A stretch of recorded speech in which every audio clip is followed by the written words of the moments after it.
बिहार के एक कोने में बसा था एक छोटा सा गांव, काला गांव। इस गांव का नाम सुनते ही लोगों के चेहरों पर एक अजीब सा डर छा जाता था। गांव के चारों तरफ था घना और रहस्यमय जंगल, जहां से हर रात अजीबोगरीब चीखें सुनाई देती थीं। कहते हैं 20 साल पहले उस गांव में एक तांत्रिक आया था, भोलानाथ। उसने गांव वालों को श्राप दिया था कि जो भी इस गांव में रहेगा, उसके सपनों में वह जरूर आएगा। शुरुआत में लोगों ने इसे अफवाह समझा, लेकिन कुछ ही दिनों में गांव के लोग बेहोश होकर गिरने लगे। हर किसी को एक ही सपना आता, एक लाल आंखों वाला आदमी जो धीरे से कहता, मैं लौट आया हूं। फिर एक रात गांव की एक छोटी सी लड़की, मीरा, अचानक गायब हो गई। अगली सुबह वह जंगल के बीचों बीच मिली, चुपचाप, बिना कुछ बोले।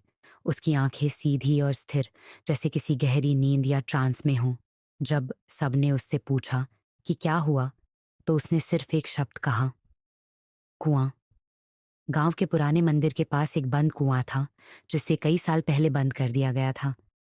गांव वालों का मानना था कि उस कुएं में कुछ अशुभ है और उसमें झांकना या उतरना मना था। लेकिन मीरा की बात सुनकर कुछ जांबाज लोग उस कुएं के पास पहुंचे। कुएं के अंदर से एक पुरानी घंटी की आवाज आने लगी, बिना किसी के छुए।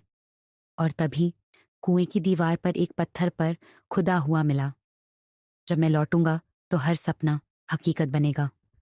उस दिन के बाद से काला गांव में किसी ने सपने नहीं देखे। कुछ लोग कहते हैं शायद भोलानाथ फिर से किसी नए सपने की तलाश में है।